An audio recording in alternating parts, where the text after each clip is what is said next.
East Asia, and we had a monastic retreat in Taiwan. And that evening, our teacher talked about the 4 gratitudes. Gratitude to our parents.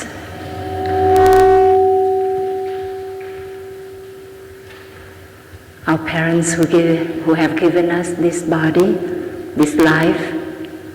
Gratitude to our teachers who have brought us to the spiritual path, who teach us love and understanding.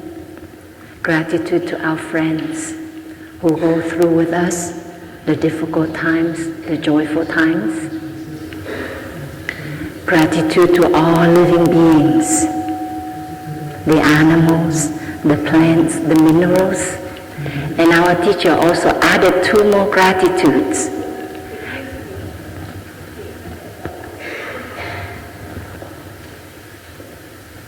Just breathe and smile. You don't have to wait for anything. This is a non-waiting moment.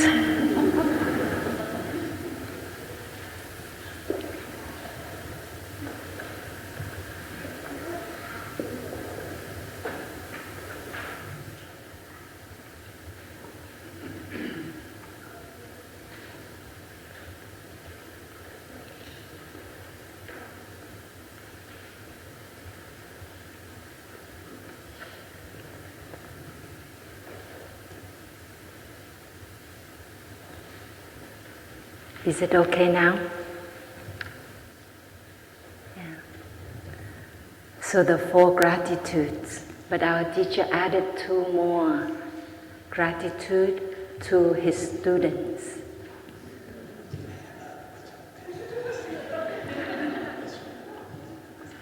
And also gratitude to our lay friends who walk with Thầy on the path. And it was very moving that evening. But now as I'm sitting here in the place of our teacher, in the place of our elder brothers and sisters, I remember those 6 gratitudes. And I feel very concretely, Thầy is in each one of us. Every moment that we are mindful, every moment that we come back to ourselves, Thầy is right there, because his whole life, he transmits only that. And I'm so grateful for you that you're here. You know, over the years, the children that I've worked with, they have become teenagers and young adults. Shunyata, are you here, Kang? Shunyata, would you come up here, please? Would you sit here? And Sinwan, will you come up here, dear one? Yes. Come here. I met Shunyata before he was conceived. I don't know where you had been, but I had met you. His parents came here before his mother was pregnant with him, and then his mother was pregnant with him. And your parents made the effort to come here as often as they could while they were nurturing you inside of them. And then Shunyata was born, and he was a baby, and he came here as a very young baby, just a few months old. And I remember one time, maybe he was only 1 year old, and there was the bell, the big bell, and everybody stopped, and he looked around. And I said to him, Shunyata, bell, breathe, bell, breathe. So our monastic brothers and sisters, we do our best to instill the practice in the children when they are very, very young. And Sinwan had been here since she was also just 3 or maybe even younger. And back then, she was crying a whole lot. Do you remember that? You don't remember that? You're here and you can hear her screaming from the camping area. Yes, but her parents love her so. And the community love you so. That you have practiced, and all of these years you've been able to transform so much, so that now you're a teenager now, so beautiful and calm for the most part.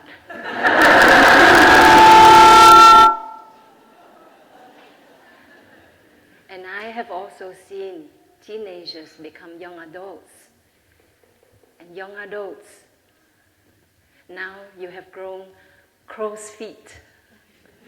It's very endearing to look at those crow's feet on you and on my own eyes. And as a community, we've also seen our friends growing older, and some have also even passed away. So our community is truly, truly wonderful. We're truly a family to each other over the years. We have gone through so much together. And may we continue to grow together. So today, as a part of the sharing for the children, my precious children, will you sit up beautifully? Yeah, okay. I have a very wonderful teaching to share with you. Have you ever seen these plants? There are many of them growing in Deer Park Monastery. Have you seen this? Seen one? You must have seen a lot of this, huh? Yeah? It's called buckwheat. And you see how from one stem it gives out to 3 branches. Yeah? You observe closely, okay? And then from each branch there are 3 more smaller stems, or smaller branches. You see that? And then from this one smaller branch, it gives out even 3 more smaller branches. Do you see that? Huh?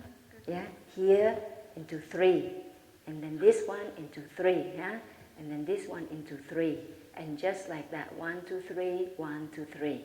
They keep going like that. And this is called fractal in biology. Fractal means repeating pattern. Repeating pattern, okay? Fractal. F-R-A-C-T-A-L.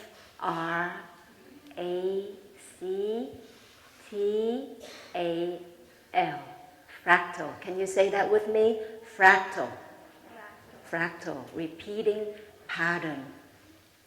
And do you know that it's the same in us? Our parents have given us this body, right? And when we are little, we cling on to our parents. We need our parents for everything, you know, for food, for shelter, for love, for attention, for education, everything. Every word that we know, our parent taught us from the beginning, you see? But at some point, maybe when you're 3 years old, you start to feel, I'm all by myself. I'm a separate person. I had a friend in medical school, and when she was 3 years old, she said to her mother, "Your body cannot tell my body what to do."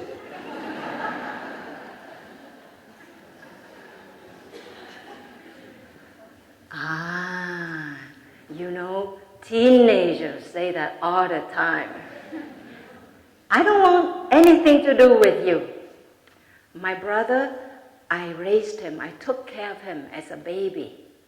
And when we were older, we were in high school. He's only 3.5 years younger than me. When we were in high school, he said, "Sister, don't stand close to me.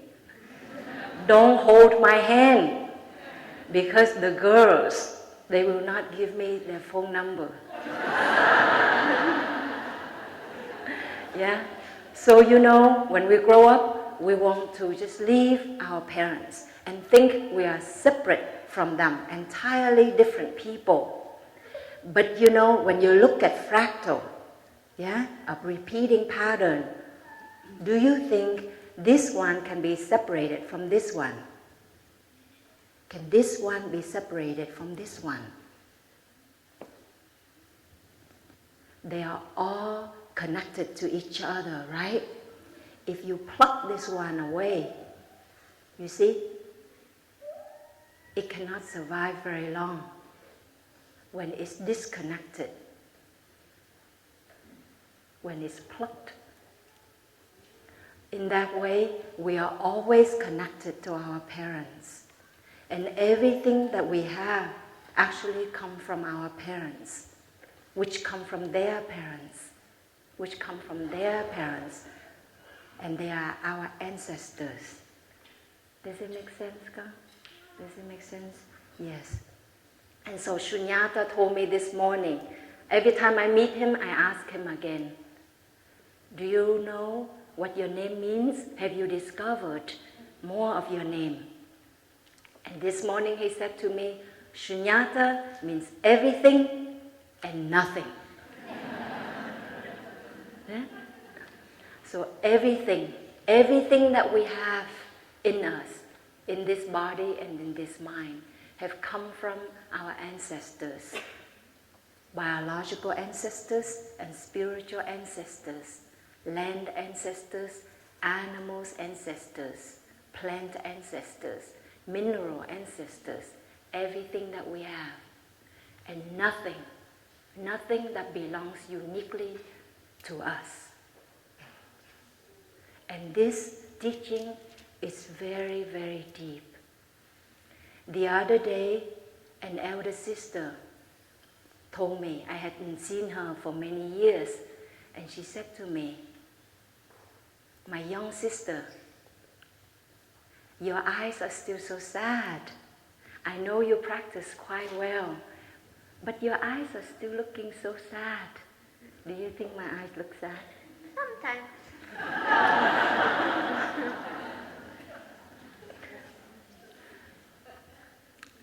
I have the eyes of my mother. My mother had very sad eyes. And but with the practice, slowly I see my eyes change. And my eyes look more like my grandmother's eyes. They're calmer, more peaceful, but sometimes still sad. Yeah. So when you know that there's a repeating pattern, there's fractal, then whatever sadness or anger, joy or talent or unskillfulness that we have, the suffering that we may have, they also come from our ancestors. We're very connected. But with the practice, we can transform. We can transform the sadness, the anger, the suffering for ourselves, but also for our parents, for our grandparents, great-grandparents, and great-great-grandparents.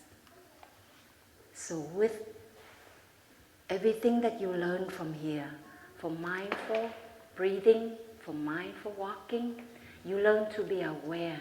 In that moment, if you see yourself very angry, right? Instead of saying, "I'm so angry at that person," or "this anger is mine and mine alone," you can say, "Hello, Dad. I know you're here with me." Yeah?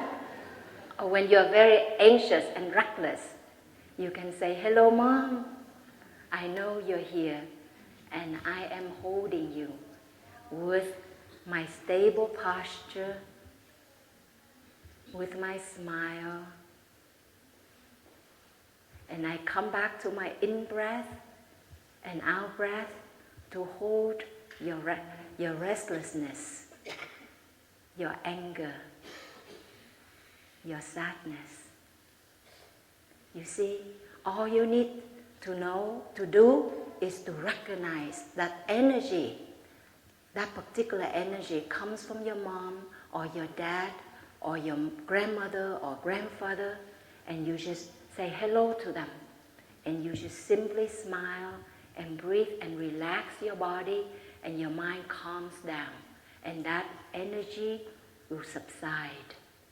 And in that moment, you are most beautiful and most kind to your parents and your ancestors, because you are helping to transform that difficulty in them. You see? Yeah. So can we review a little bit? What does this pattern, what do we call?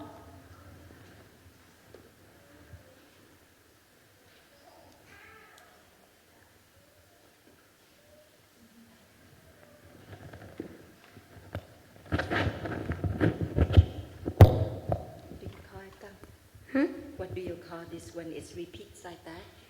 Fractal. Wonderful. And what does fractal mean? I don't remember. Can you see it in yourself? Yeah. Say one thing that you think that you have received from your parents. My curly hair. Yes, absolutely. Your curly hair. That's right. Anything else? No. One thing you have received from your parents. Your eye color. Eye color. Okay. What about your personality? Maybe. One thing about your personality. Forgiving. Forgiving. Wonderful. And do you think that comes from whom? Both. Wonderful. You're very lucky. Is there anything you would like to practice and transform for your parents? Not really. Wow, they are wonderful, huh? Anything, Sinwan? Anything you want to transform for yourself and for your parents? To learn how to stop. To learn how to stop. Okay, wonderful. You can touch stopping with the practice of mindful breathing, okay? Every time you hear the bell being invited, the phone rings, you come back to an in-breath, you come back to that out-breath, and that moment is the moment of stopping, okay? So let us listen to one sound of the bell, and then the children can go out and practice together. Let's practice stopping together.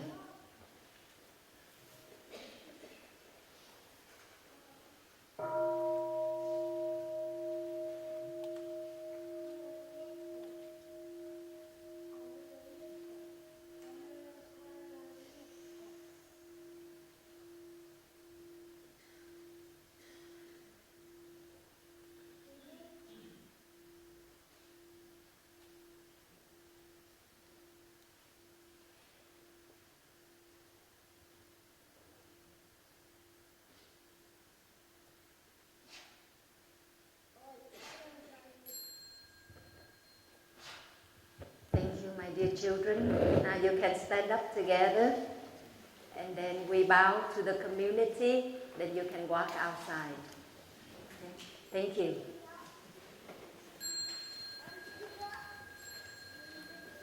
You can stand up, standing up. You know you're standing up. Good. And then joining your palms with awareness, turn to the community, to parents and aunties and uncles. Okay, and we bow. Enjoy, my dear. Thank you. And the children's program is over here. Sister Nghiem.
Dear family, today I will share with you the first,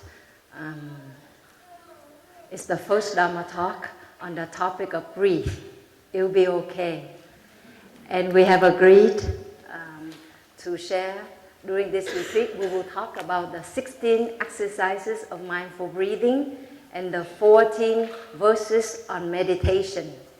I'm very lucky that I am the first one to share because I will focus on the body.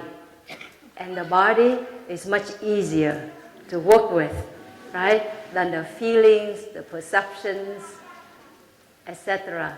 Because the body is something that we can see, that we can hear, that we can smell, hopefully not too much, yeah, that we can taste, salty or not salty, that we can touch, and that we can perceive. So the body is something very concrete. And so I will just share the first part, just the basic structure of it, and then my elder brothers and sisters will share the next 3 Dharma talks, and they will develop and go more in depth about this teaching.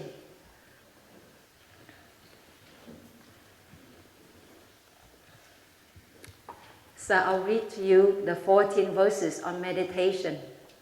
This was written by our teacher a few years ago. It's a summary of what meditation is. 1.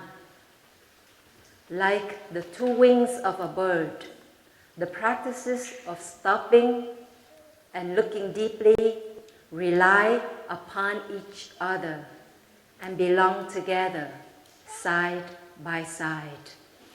Meditation is a bird with 2 wings.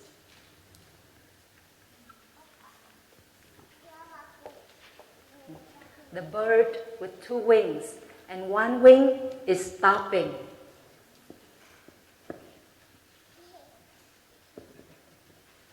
And the other wing is looking deeply.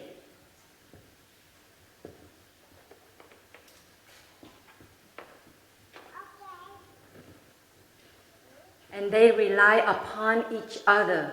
They belong together, side by side. Meditation, stopping, deep looking. A bird cannot fly if it has only 1 wing.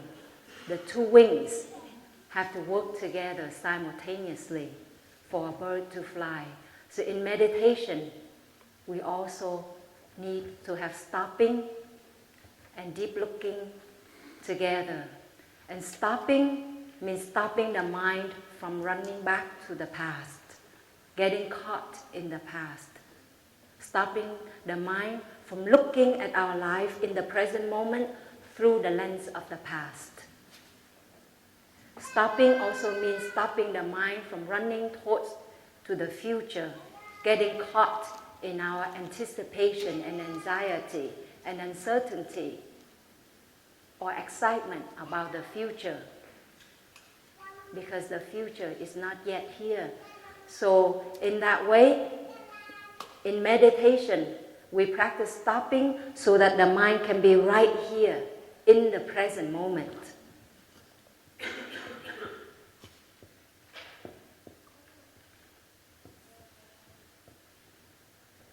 Right in the present moment.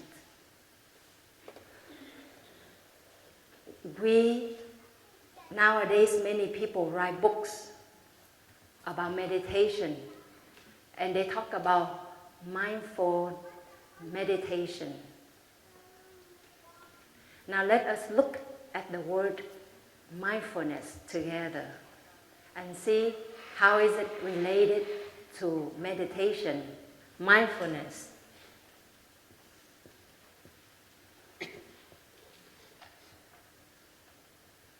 This is the character for mindfulness. And the upper article, it means Nghiem, now. And the second article on the bottom is Plum, and it means mind. So mindfulness in Chinese character, it means the now mind. now mind. The mind can see what is going on right now in the body, thus in the feelings and perceptions, in our thoughts, our views. When we learn to be sensitive to our body, we will also become sensitive. We will also become more aware of our mind, which manifests as feelings and thoughts and perceptions. Now mind. When there's mindfulness, when the mind is in the here and the now, in the present moment, the mind also sees what's around itself, such as the person in front of us, the people whom we're with, the situation that is in the present moment. So do you see that in mindfulness, there is stopping? There is the element of stopping, because the mind has to be in the here and the now to be aware of what is, right? And in the present moment, when there is this now mind, then we can also see things as they are. For example, when we breathe in and we are aware that it is an in-breath. We breathe out, we are aware that it is an out-breath. You see that breath as it is. That breath may be short or it may be long. It may be light or heavy, laborious. It may come from only from the nose area or the throat area, or maybe you're heaving at the chest, or maybe you are breathing from the abdominal level. You see things as they are in that moment. And if you realize that your breathing pattern is uncomfortable, is rushed in the moment, then you know there is stress. Physical stress, such as pain in the body, or mental stress, there is some anxiety, there is some worry, right? So when we have the now mind, when we have mindfulness or awareness, we use these words interchangeably, then we see things as they are. And that is deep looking right in the present moment.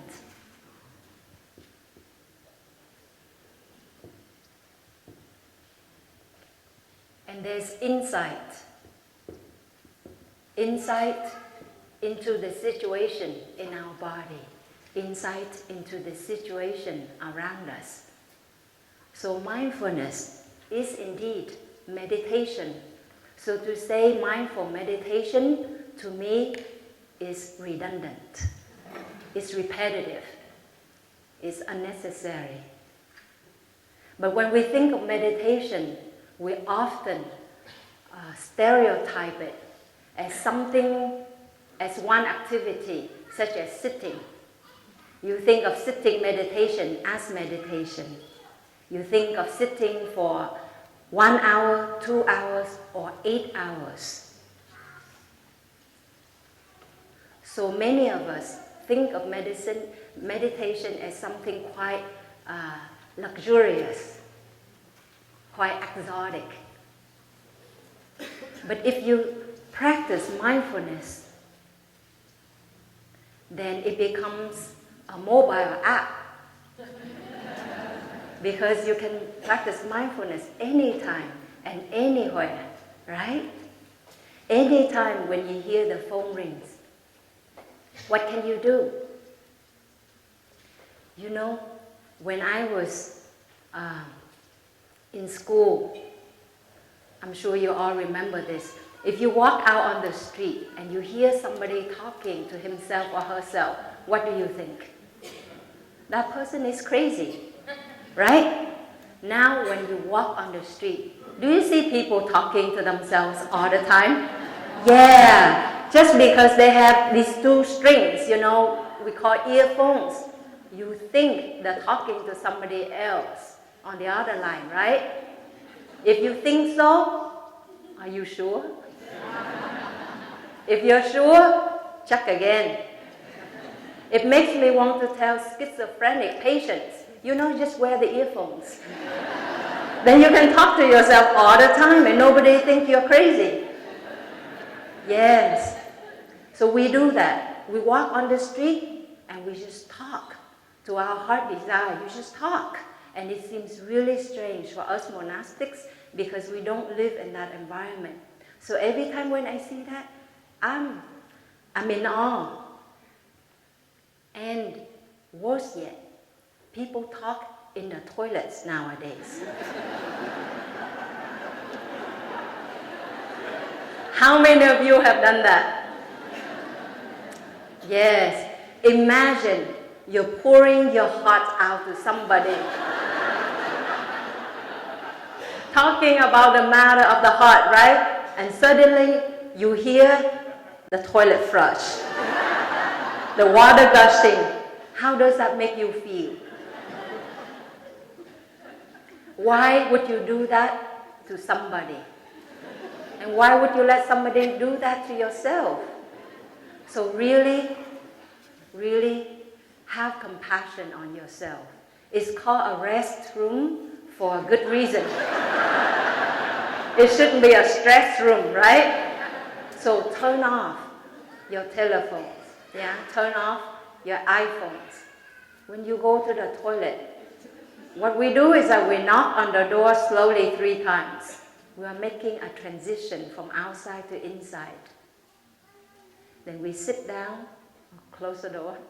We sit down just gently and relax and allow your body to relax and to do what it needs to do. Don't put more stress on it. Don't start to call somebody or answer the phone because that's the only place you have privacy. And if you take away that privacy from yourself, what do you have? You can laugh about it, but I hope that you remember this, okay? So take the opportunity to practice stopping, deep looking, and insight will arise. So insight does not take place only when you're sitting on the cushion. One day, our teacher, Thai, came into the meditation hall. I believe it was in the upper hamlet in Plum village in France. And Thai sat down and he said, this morning, an insight came to Thai. Poof! Just like right here, an insight came to Thai. Like a tree, Often you think of the flowers will blossom on a branch or something. But have you seen some flowers blossoming on the trunk? And even at the root of a tree. So that day our teacher had an insight that just arose, that just popped up right here on his hip.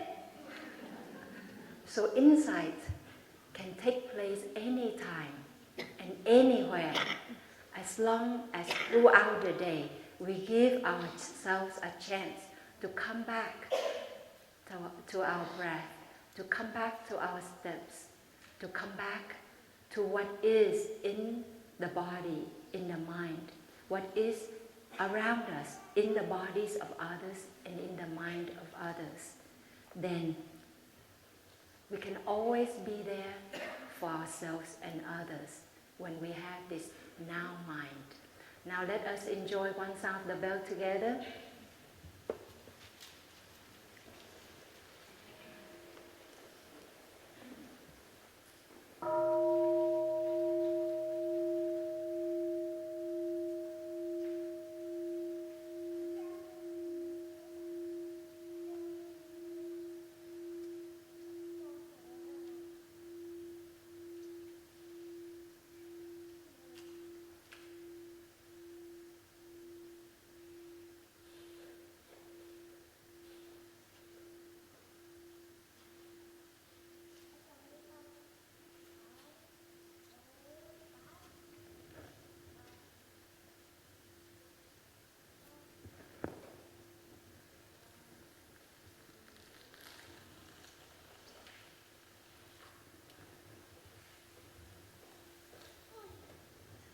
I have with me a bean. It's called a yin-yang bean.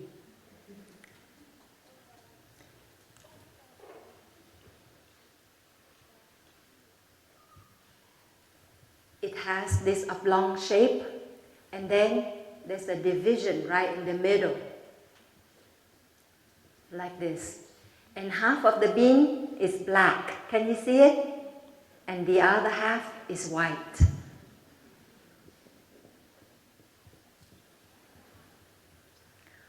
On the black side, there is a white dot. And on the white side, there is a black dot.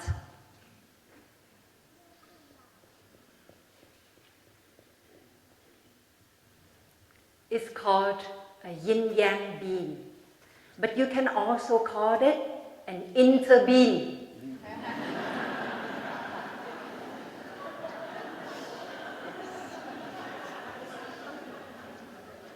Why?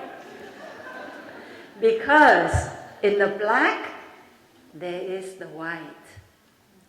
In the white, there is the black, right?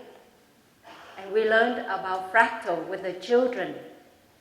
In the child, there are the parents, there are the grandparents, there are the animal ancestors, land ancestors, mineral ancestors, besides the biological ancestors and spiritual ancestors. So, in this, there's that. And in that, there's this. Right? From fractal, we also learn that this is because that is.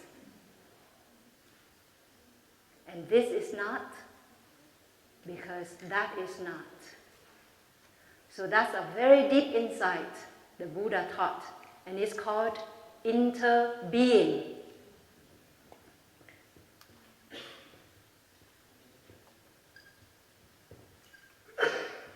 So in Vietnamese, we can call this as tương đậu, and this is tương tích. Okay? So an interbeing, in the interbeing, there is this deep insight of interbeing. And we see this everywhere. For example, in mindfulness, there is stopping, deep looking, and insight. Right?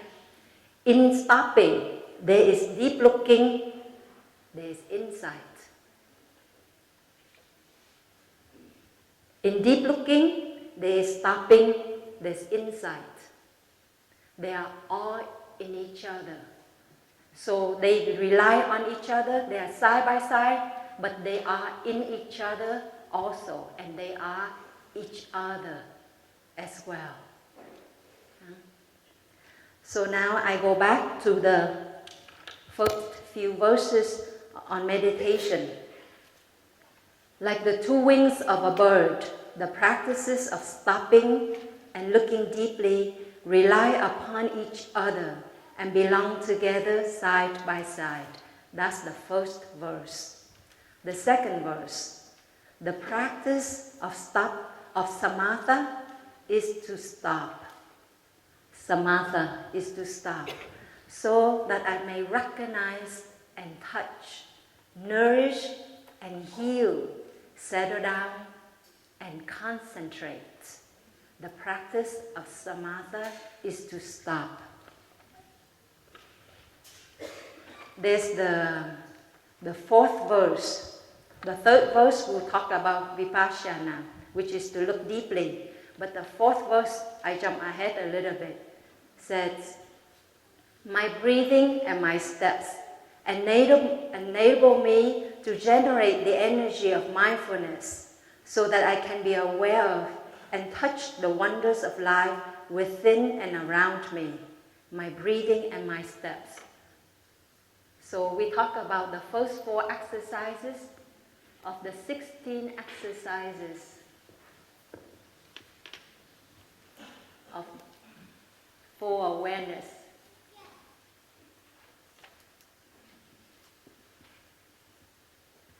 Of breathing.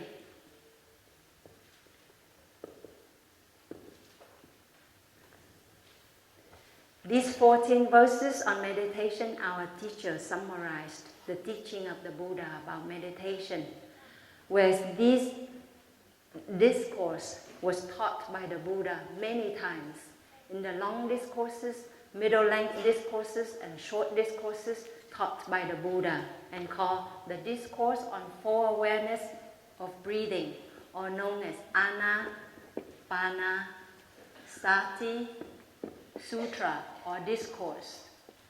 Ana means in-breath, in-breath. Pana means out-breath. And sati means awareness, for awareness. That is why we have translated it into English as the Discourse on the Four Awareness of Breathing. Awareness of the in-breath and the out-breath. And I will go over with you the first 4 exercises of these 16 exercises.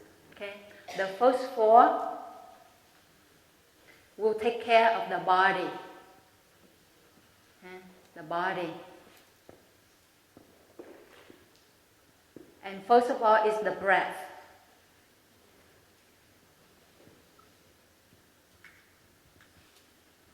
The first exercise that we hear often is breathing in. I am aware that this is an in-breath. Breathing out, I am aware that this is an out-breath.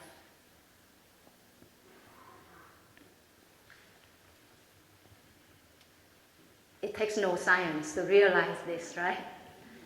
And yet, many of us who are in our 20s and 30s and even in our 60s and 70s, very seldomly are we aware of our breathing. Since this morning until now, how many in-breaths and out-breaths have you been aware of? Have you been aware of 100% of them? Would you raise your hands? What about 70%? Raise your hand. Nope. 50%. Every other breath. Okay, you are humble. Good. What about 10%? Okay, there are some of us. Okay. It's very humbling, isn't it? To just be aware of our in-breath and out-breath. We can spend 8 hours on a computer and be glued to it, be concentrated on it, and yet we have forgotten our own breathing. And so the first exercise of the four awareness of breathing is to know that this is an in-breath, to know that this is an out-breath. That is to train us to have mindfulness, to have the now mind, okay? To stop everything else and to be aware of this in-breath in this particular moment, and then of this out-breath in the next particular moment, to be there. So it trains us the capacity to be there. To be there, first of all, is to be there for ourselves, for the life that we are endowed with, that we have in this moment. To be there. And if we can be there for ourselves, then we have a chance to be there for somebody else.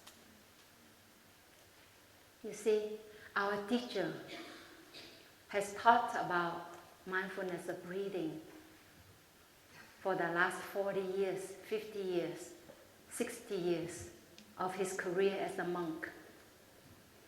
One retreat we had for OI members means the people who have practiced at least 3 or 4 years, and they make a vow to practice more deeply, to take the 14 mindfulness trainings, and to build communities of practice. And so I ask, how many of you practice breathing with the sound of the bell, the sound of the telephone in your daily life?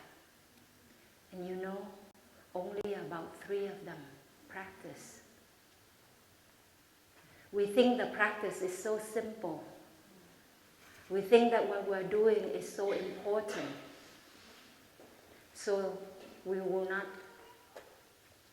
let that go in order to come back to our breath. It's not easy. It's actually very humbling. But the Buddha said, if you do not have awareness of your breathing, you cannot obtain higher stages. You cannot reach liberation. Because in mindfulness, there's stopping. There's this capacity to let go of the whirlwind of our mind. To just simply drop everything and come back to this breath. You see? So it trains us a capacity to let go in every moment. And we think that when we are mindful of the breath, then we don't know anything else. Nothing, we become oblivious to other things. Do you think so? It's not. Let's look at the light above us. When it shines, directly down upon something, do you see that it also shines things, objects around it? Very clearly.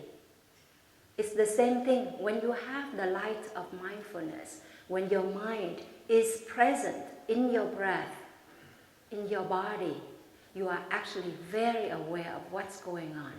It is when a mind that is caught in thoughts and perceptions, in worries and anxieties and sorrow, that's when the mind is not aware of anything that is going on. You see? So why do we choose? Why do we choose what is not real, what already took place in the past, what has not yet come? Why do we choose that again and again instead of choosing life, instead of choosing what we really have in this moment?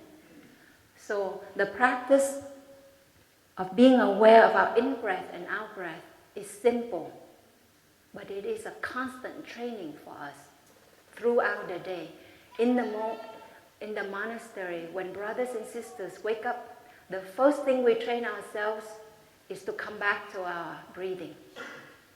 First thing, we don't start to think, oh, what will I do today? And then the mind starts to rev up, and then you get all stressed out. No, we just simply come back to our in-breath and out-breath. We touch our head, our shaven head, and we read a poem, a gatha. Waking up this morning, I smile. 24 brand new hours are before me. I vow to look at all beings with the eye of compassion and to help them to transcend the path of anxiety and sorrow. Thức dậy miệng mỉm cười, 24 giờ tinh khôi. Xin nguyện sống trọn vẹn, I vow to live fully. Mắt thương nhìn cuộc đời, and to look at all beings with the eye of compassion.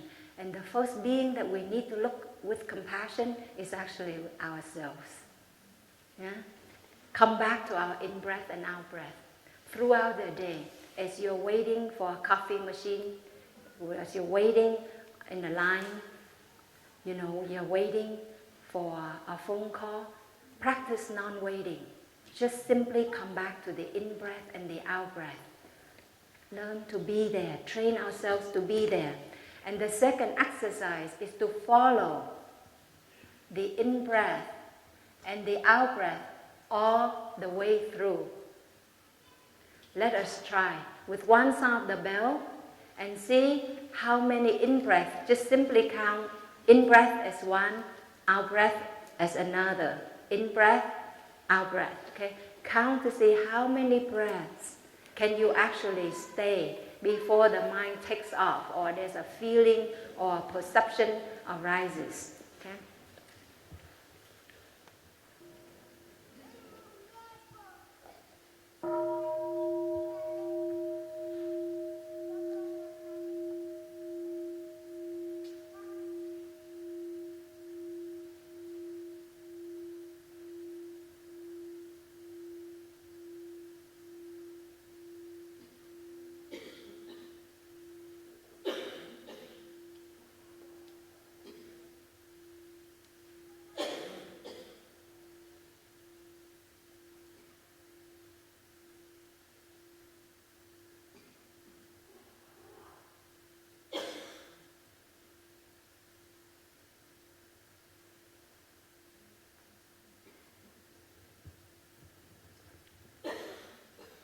Let's see a hand. How many were you able to follow?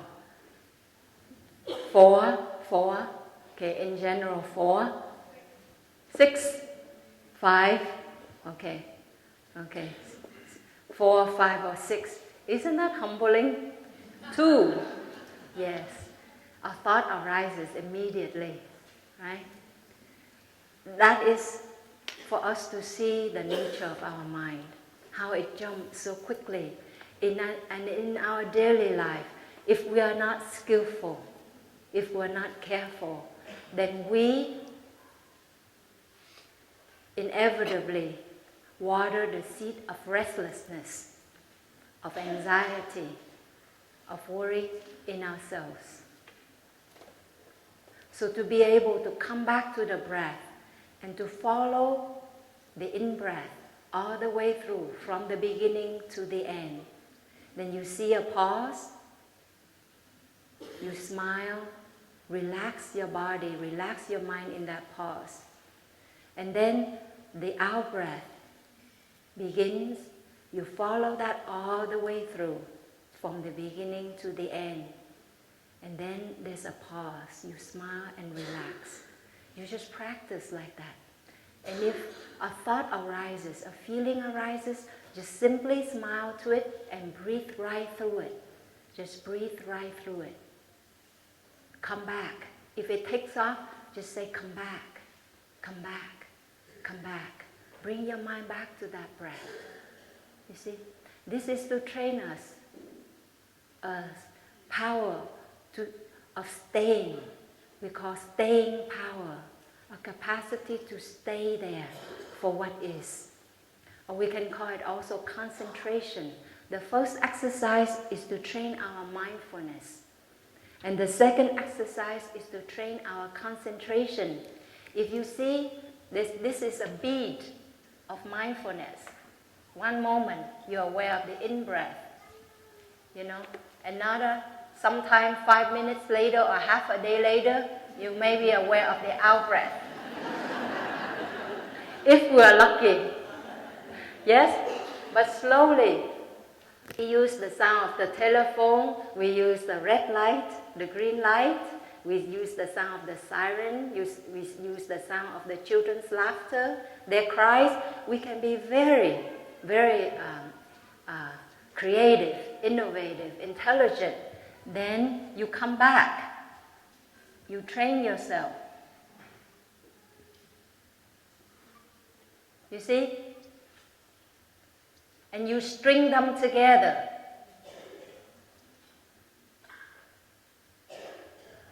Beats of mindfulness. You string them together into a necklace of concentration. Yes? We just string them together. It does become a habit. When we're practitioners and we don't make a determination to practice, we overlook the simple practices such as mindful breathing or mindful walking or mindful eating. After a while you can say, I've known Thầy for 20 years. I've been in this tradition for 5 years, and yet you have no necklace of concentration. You have no beats of mindfulness. So they're just empty names, empty codes. So it's very important that we have discipline, that we train ourselves. And in this practice, we can enjoy it thoroughly.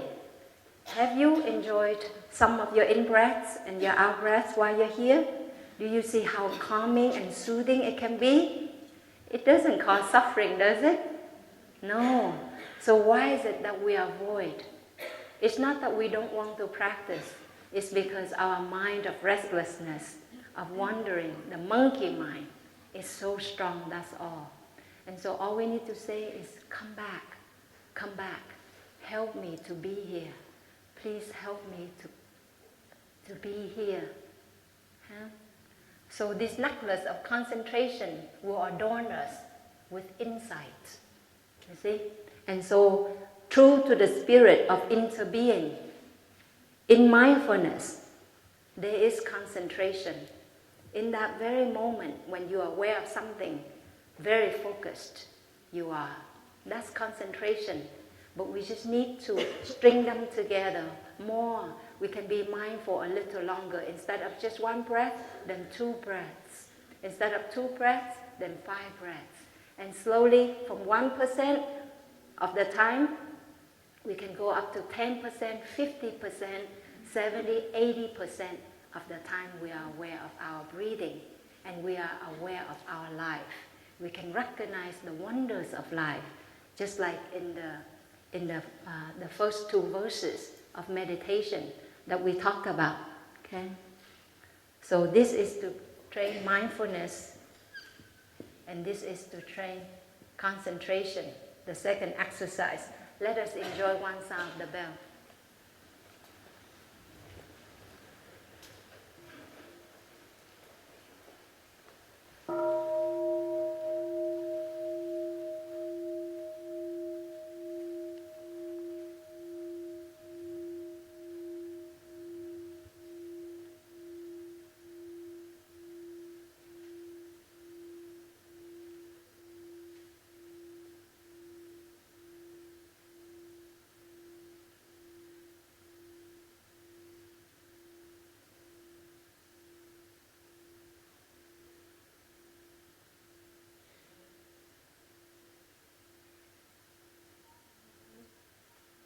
Just simply follow your in-breath and out-breath. Smile and enjoy that in-breath, that new out-breath, and relax the whole body. Breathing in, I'm aware that I have a body. Breathing out, I'm aware that I have a body. How wonderful it is to have a body. That's the third exercise of full awareness of breathing. Aware of the body.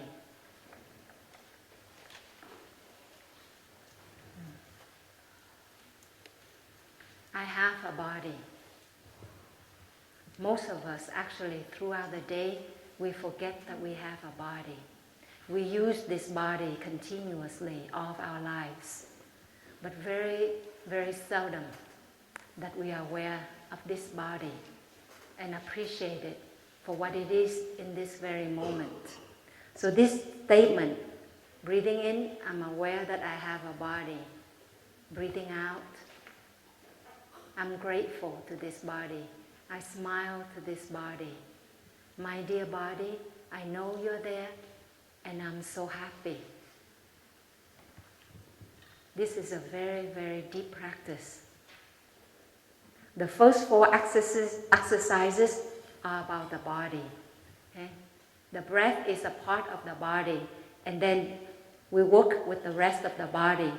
And then my brothers and sisters will talk about the feelings, from 5 to 8, the feelings, and then the perceptions, the mind. So they will talk more about it tomorrow and the next days. So I just talk about the body.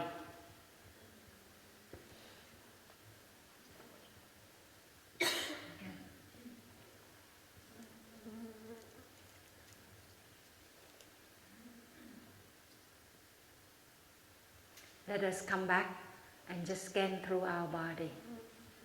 Just mentally use the ray of awareness to scan through the body from the top of our head. Aware of my head, I smile. My brain is still intact. I'm still capable of thinking logically, of being aware of what is. How wonderful that is. Thank you. Aware of my eyes, I smile. How wonderful that is. I'm able to see the wonders of life, or the colors and forms, this paradise of colors and forms that I'm able to witness with my eyes. And slowly, you just sit like that. Or first thing in the morning when you wake up, you just scan through your body, part by part. External organs, internal organs. You scan and you send love and gratitude.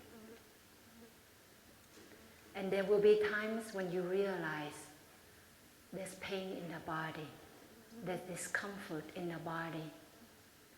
About 4 years ago, when I contracted Lyme disease, and the bacteria had gone to my brain, besides going into the joints and the muscles. And it caused so many cognitive dysfunctions, such as it affected my reading capacity, my writing capacity, my speech. Actually, to this day, I continue to struggle speaking. That's why you hear me correcting myself. But it's not as salient as before. But thanks to the awareness of my body, of my speech, when I was in the midst of the most severe course of my illness, every time when I spoke, I would hear myself making a mistake, like a mispronunciation, or I switch words like kitchen becomes chicken, consultation became consolidation. So I would switch words like that or use just an entirely wrong word. But there was awareness. So I would correct myself. Or it didn't sound right, but I didn't know what was the right word. So, but I took a mental notice of it. And I would patiently correct myself. It was very painful sometimes too, because I spent so many years. I came to this country when I was only 16 and a half, and I didn't speak any English. I only knew, hello, how are you? And one day, a young man in my ESL class, English as a second language, and he asked me, what are you doing? And I said to him, I'm fine, thank you. And 5 minutes later, I realized what he had been asking, and I was so embarrassed. For the whole day, every time I saw him, my face turned red. And I worked so hard to be able to go to college, to go to medical school, to finish, all that, to go to residency. And here I was struggling with very basic words. I couldn't even spell the word exercise. And I had to ask my sister, what is her name? Somebody I have been living with for a few years, and I couldn't recall her name. So when you learn, when you don't have awareness, you may overlook that.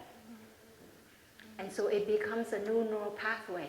The mistake will be rehearsed, and it becomes normal. You see?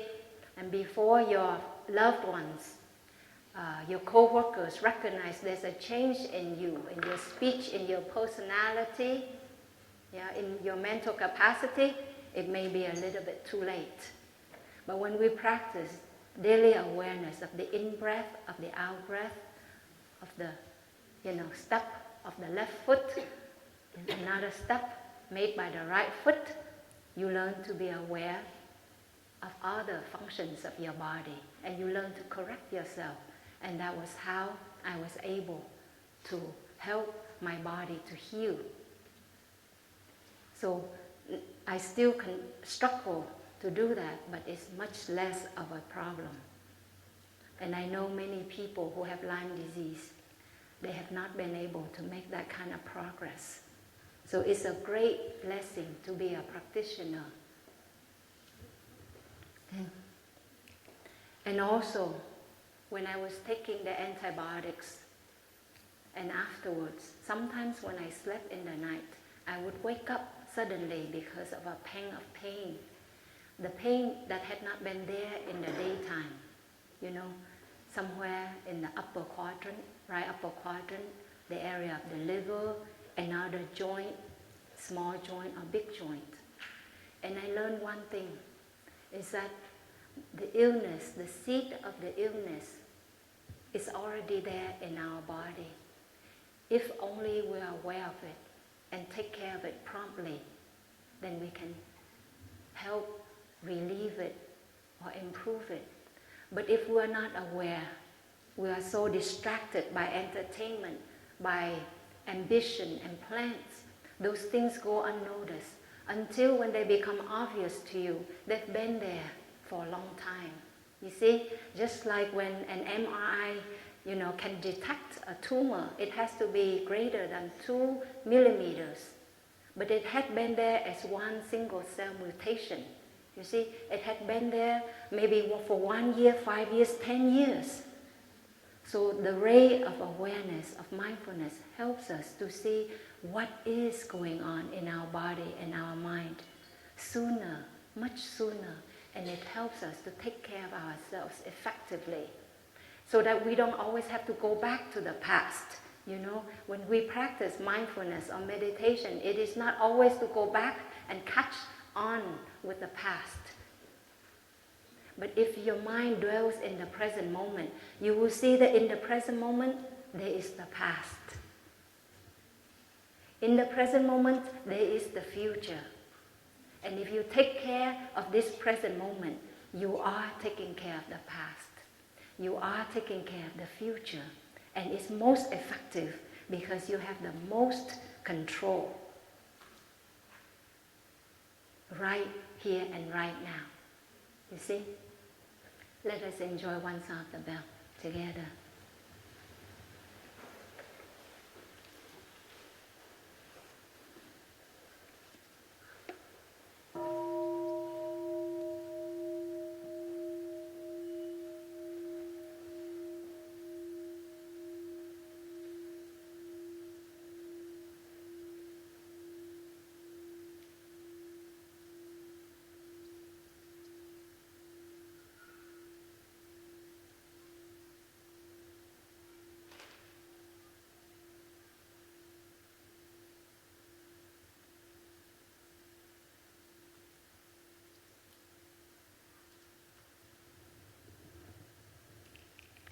The fourth exercise of the full awareness of breathing is breathing in.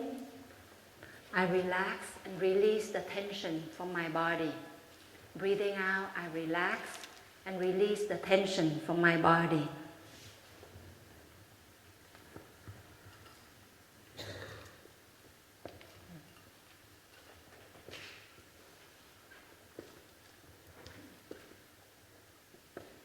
Or calming the body.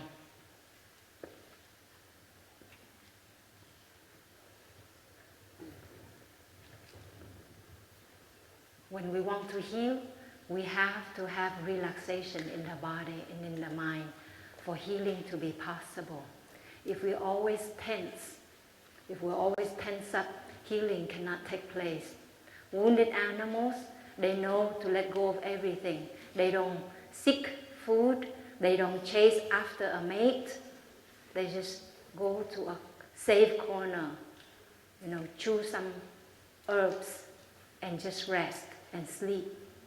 And then they heal their wounds. As humans, we have forgotten this capacity. We mask our physical pain and mental pain with medication, with entertainment, with ambitions and plans and projects. And so we do not really heal.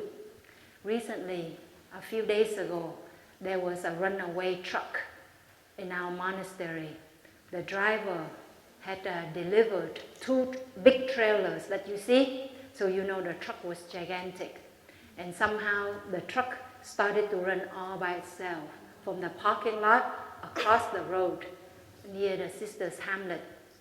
And the driver was running parallel to the truck, and he tried to get in order to put on the brake, but that door was locked, so he couldn't get in. And so when one of my eldest Sister Nghiem, saw the truck driver, and amazingly enough, the truck actually, the head took a turn like this, a 90-degree turn, and it was like right there at the sidewalk. So it was able to stop instead of plunging down the chasm that was right there in near the sisters' hamlet. It was very amazing. So the man was shaking, shaking so hard, And yet, other men came and he worked to try to get the truck out, and it was 10, 11, 12 o'clock at night, and they were working in order to retrieve the truck.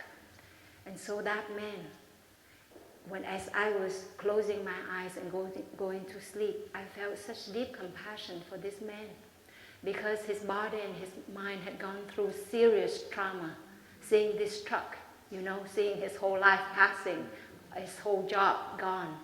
And yet he spent the next 3 hours working. And maybe he goes home, he sleeps tiredly, maybe in the morning he wakes up and he goes to work.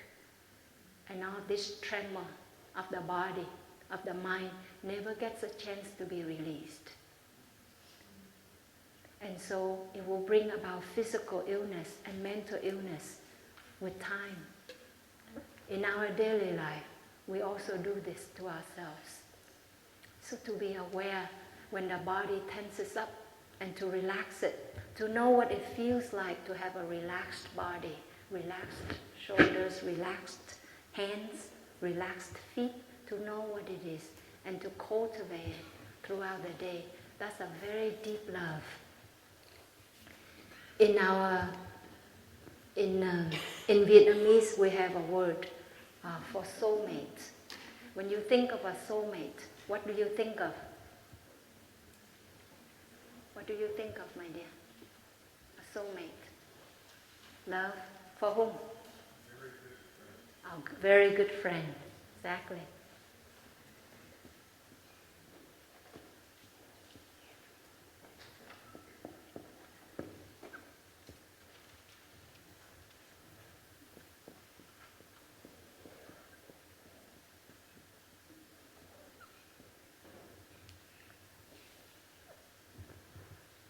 So we have the word soulmate in Chinese and in Vietnamese.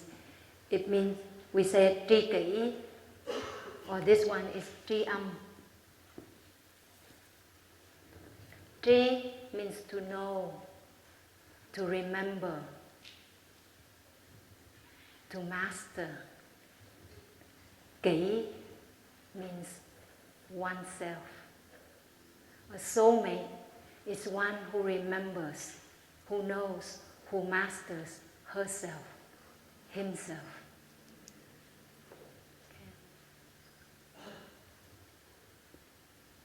Tri âm, to know, to remember, to master one's sound. So when we breathe with mindfulness, and we are aware of this in-breath, of this out-breath, we're able to stay with this in-breath, with this out-breath. We are our own tri kỷ, tri âm. We listen to our own sound of breathing. We are remembering our breath, our body, our life. You see, when you are aware that there is a body, and you cherish it, and you learn to relax it, you learn to say, I'm here for you. Help me to take better care of you. Help me to love you. Many of us, our whole lives, we look for somebody to love us. We wait for somebody to tell us that that person loves us. And very often, we're disappointed because that person cannot say that to us.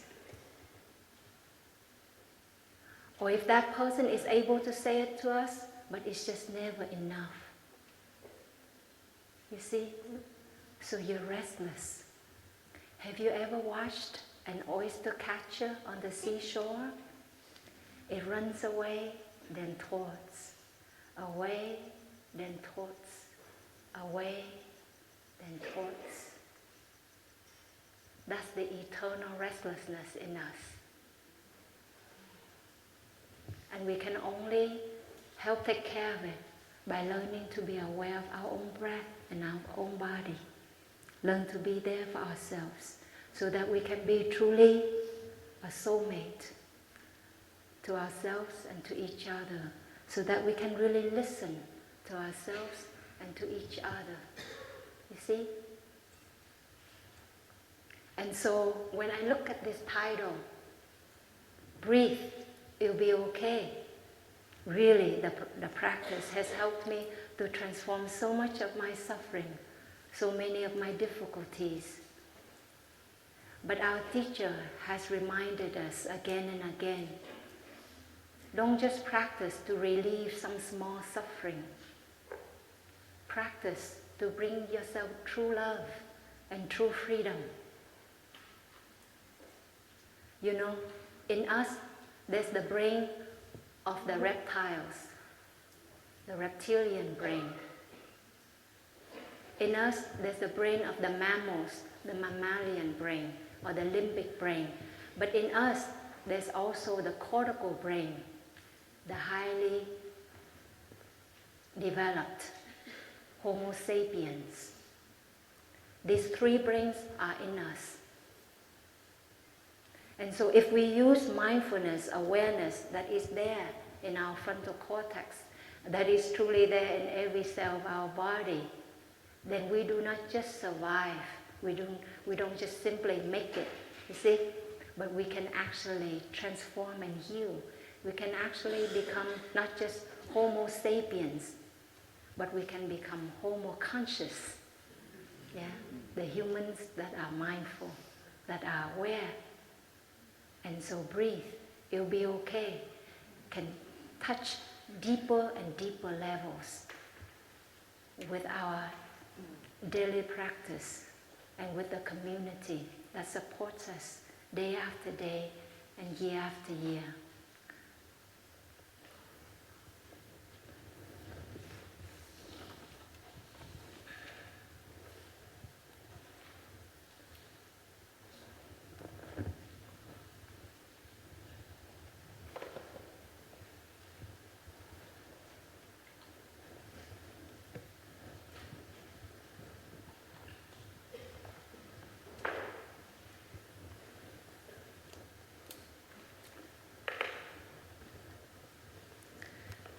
So I will conclude with a funny story. The story went that two women talk to each other, but I'd like to turn that around, say two men talk to each other. And one man said to the other, you know, last night I had such a bad toothache. Have that ever happened to you? You know, this one is fishing for empathy. And the other man said, no, I don't have that problem, because I don't sleep with my teeth.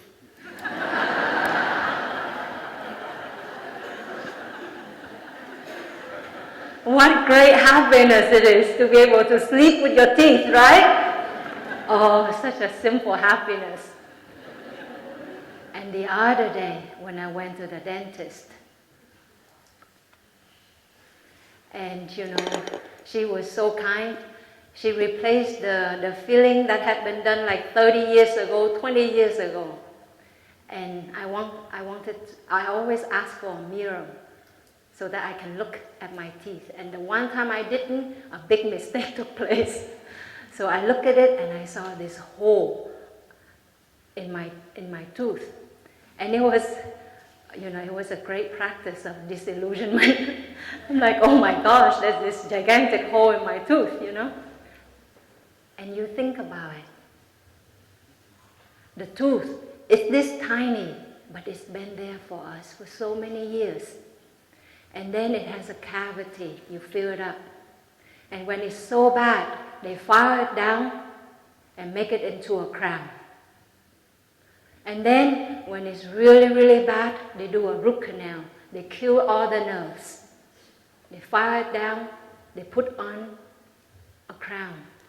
It's just a stump, a dead stump, and it still can serve you another 10 years, 20 years plus.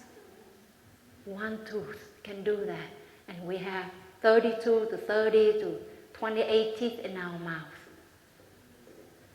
All the wisdom is there in our body for us to learn from. Can we be that tooth? Can we gain that wisdom and train ourselves so that we can be there for ourselves And for another person, the way of truth can be there for us year after year with such loyalty, such faithfulness, such patience and forgiveness. Let us enjoy 3 sounds of the bell together.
Thank you for your joyful and deep listening.